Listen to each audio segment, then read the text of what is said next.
is the third part in a series of really the life cycle of a growth stock, and we've already come out. Phase one was coming out of a long base.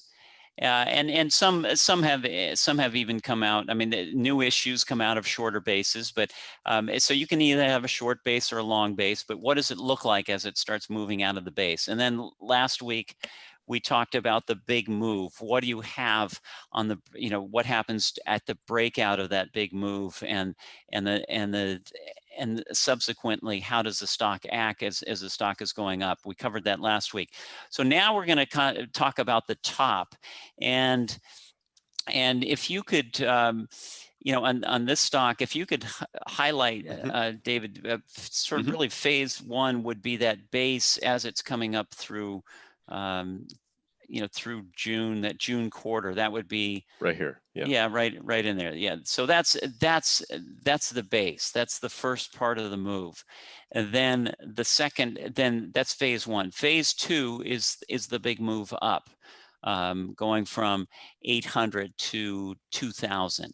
I mean, you can keep it going all the way. So that's phase two. Phase three, and lots of times phase three is very short, because the stock has had a big move. The stronger, the faster the move, the shorter lots of time is the top, because people have so many profits in it, they want to get out, and they get out pretty quickly. So then if you go to the daily, then we can see that what's happening even before the top. There's signs that are occurring in that January period of this year. And the first part is you have a abnormal side and abnormal gains on the upside, and it might be a little obscured, but you could draw a trend line going from, I guess that's 1490 up through 1739. Okay, let's see. It's just right there, right to the right of the box. If you draw a line from there across through 1735, you see that this actually pokes out above that trend line, and you could actually continue the trend line even farther to the left, but that's just telling you that the stock is getting really ahead of itself. If it's going through the upper channel line of a move, it's getting a little bit too much in terms of price gains. Then the other thing that starts happening, and it might be a little harder to see this, but the intraday price ranges increase, and you get a lot more volatility. You get days where the stocks trade higher and close lower, and the volume starts increasing. The bases actually become shorter. This had a nice base when it was coming out of that, I guess, 1300 area that went on for months. Then you moved up to 1700, and the stock went sideways for about 4 or 5 weeks.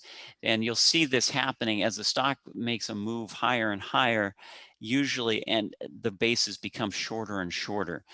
And also, this stock has been moving for 9 months, and in ordinary markets, I mean, last year was so different than a lot of other markets, because we had such a huge sell-off, and then the market came back so quickly that a lot of these moves took about 9 months, which usually take about 1.5 years for a growth stock. So always keep in mind how long a stock has been moving. 1.5 years is typical. 9 months is compressed because of the events last year. Also keep in mind how far a stock has been moving. It's actually unusual for a stock to double. For a stock to triple, it's very, very unusual. For a stock to go up 4 times, you're in very thin atmosphere at that point, and you have to keep the length of the move and the size of the move always in mind as a stock has been going. The farther you go along, the more risk you run that it's going to start correcting.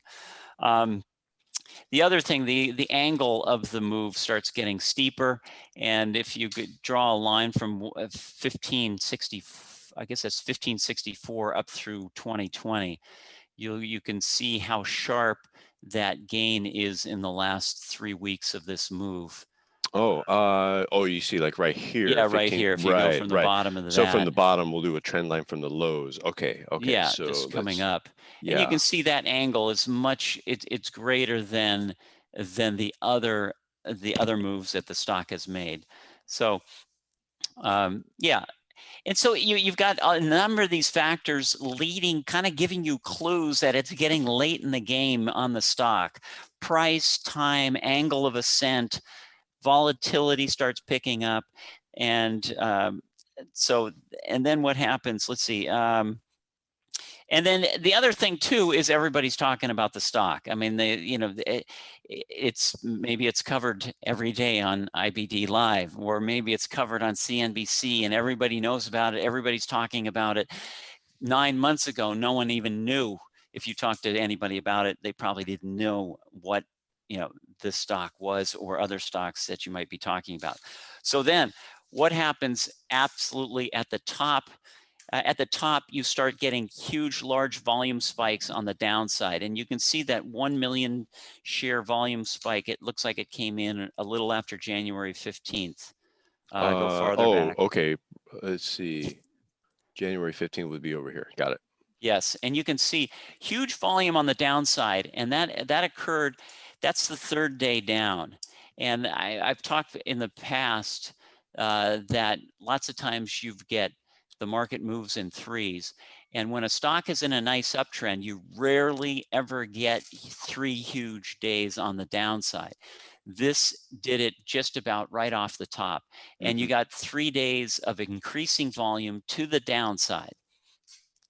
The other thing to look at is the relationship between how fast it's moving down and how fast it's rallying changes. Everything changes right at the top. Everything that was occurring on the left side of this chart from 2000 and to the left is different than what happens after that stock hits the top. So the stock comes down 3 hard days in a row, and it actually takes, it looks like 1, 2, 3 weeks to reclaim what it lost in 3 days.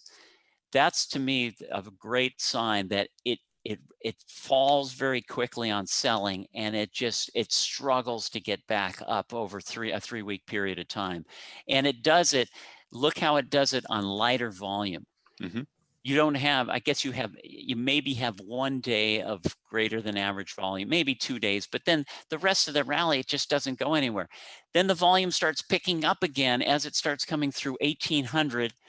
It hits that 50-day moving average, and then it goes through it on the following day. And so, see, the whole picture changes. Everything is, there's so much blue on the left side of that chart before the top. Then a lot of things, they start turning red. So if you just recognize the volume spikes, the color of the volume spikes, and you see how it changes, then it gives you a clue that the top is in. Then the other thing is moving averages. As I just said, it broke the 50-day moving average. That's the first time that stock has broken the 50-day moving average, really all the way back. I mean, you can take it back to October of that year, and it was actually under that 50-day for a little bit, but during that September-October period. But you could actually go all the way back to when it first started that move back in May of 2020. Where it really didn't spend, I mean, most of the trading was above it. Now it can't get back above that 50-day. It closes below the 50-day. It does it on volume. And that's to me, that's the end. That's the sign that the top has been reached. It's time to sell, if not all your position, just about all, maybe just a fraction. Maybe you will have a watch position on the stock. And see, now it can't get back above 1600. That starts turning into a resistance. Oh, the other thing too, David, if you can, it might be Yes. hard to see, is if you can draw a trend line on the relative strength line. It might be easier to see if you do it on a weekly. Let's try a weekly. Absolutely. And also, if I need to, I'll zoom out. But I think right here, Yeah, You can just see that. it pretty well. Yeah. If you draw that relative strength line, because that is telling you that stock is no longer a leader. It's not outperforming the market. It's not outperforming, I'm sorry, the S&P 500. That's what that line is against. And so yeah, no longer a leader. Things are changing. Just when it breaks that relative strength line, that can tell you that the game might be over for this stock and it's time to move on. Um, so those are all the characteristics of a top. You see some of them before it goes into the top, and sometimes it can be, you know, a few months of these things happening as it's going into the top that can give you a clue we're getting late in the game. And then when you start seeing the supply demand issue really starting to change, then you know the top is in and it's time to move on and move to cash or look for other names to go. So that's stage 3 of the 3 stages. And next week, well, I'll talk about how the stock, you know, what happens when the stock is really in stage 4 or really in a downtrend, what goes on there. Well, quick follow-up question here too, Yeah. David. Really enjoyed that analysis here. Very thoughtful, and how, you know, one of the things you said that really struck me is the angle of ascent in the final stages of the move, which is, I think, right here on the weekly chart. You can see that 3 strong up weeks right Right. here up to a peak of 2020, and then that was in January 22nd. That happened to come before Melly actually reported this net loss for the fourth quarter. Yeah. Yeah, and that, you know, that 3 weeks is sort of characteristics of a climactic run. It actually went up 25% during that period, 1600 to 2000, and uh, that is, sometimes that's the sign of a climactic run. 3 weeks in a row, 25%, 30%, or even more, uh, and it's sort of like, I think it's everybody finally saying, I can't stand it, I've got to own it, and they all go rushing in for that final move, and then it's over. So uh, that's always a sign that the move is very, very late. You mentioned 25%, and absolutely from 1600 to 2000, that is mathematically 25%. I just want to share with the crowd here that from the low of that first up week, 1564.95 to 2020, it was up 29%. So that really is within, right, that definition of a climax run, 25 to Right. 50%. Okay. Right. And when you analyze that kind of climactic activity, do you really pay close attention to the, you know, the exact low, the exact high, or you just kind of, you just sense Yeah, it? you know, I calculate it out, and Okay. it's also in time. When you get to your 3rd week of the move, um, then, you know, sometimes I just start selling into it. I take out 20% of my position, and then another 20%, and I just slowly cut it down. That way, you can really, you know, move up your average price of where you're selling that stock if you can get it during that climactic run.